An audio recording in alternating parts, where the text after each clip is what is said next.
अलवर शहर के प्रमुख व्यावसायिक क्षेत्रों में प्रशासन द्वारा चलाए गए अतिक्रमण हटाओ अभियान ने जहां यातायात व्यवस्था सुधारने की दिशा में सख्त संदेश दिया है, वहीं इस कार्यवाही ने व्यापारियों, स्थानीय नागरिकों और राहगीरों के बीच कई अहम सवाल भी खड़े कर दिए हैं।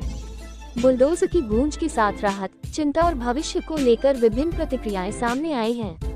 स्थानीय नागरिकों ने अतिक्रमण हटने पर संतोष व्यक्त करते हुए कहा कि बाजारों में अब आवागमन पहले की तुलना में अधिक सुगम होगा और लंबे समय से बनी जाम की समस्या में भी कमी आने की उम्मीद है।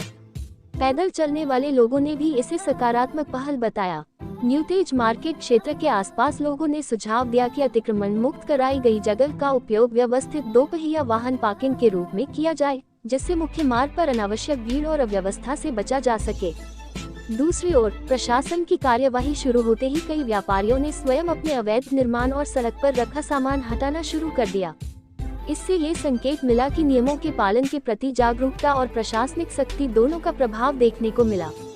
हालांकि जिन स्थानों पर दुकानों के सामने बने नालों के पटाव हटाए गए, वहां व्यापारियों ने आशंका जताई कि यदि मलबा समय पर नहीं हटाया गया और बारिश शुरू हो गई तो जलभराव की स्थिति उत्पन्न हो सकती है। इससे दुकानों में पानी घुसने और आर्थिक नुकसान की संभावना बनी रहेगी। अभियान के स्थायित्व को लेकर भी लोगों ने चिंता व्यक्त की। कई नागरिकों का कहना है कि अतिक्रमण हटाने की ऐसी कार्यवाहियां अक्सर कुछ समय बाद प्रभाव खो देती हैं और धीरे धीरे स्थिति फिर पहले जैसी हो जाती है। उनका मानना है कि नियमित निगरानी और सख्त अनुपालन के बिना अभियान का उद्देश्य अधूरा रह सकता है।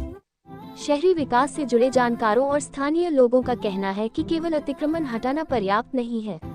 स्थायी समाधान के लिए सड़क और फुटपाथ की स्पष्ट सीमाएं तय करना, पर्याप्त पार्किंग जोन विकसित करना, जलभराव रोकने के लिए मजबूत ड्रेनेज व्यवस्था सुनिश्चित करना, सीमांकन का सख्ती से पालन कराना तथा सभी बाजारों में समान और निष्पक्ष नीति लागू करना आवश्यक है।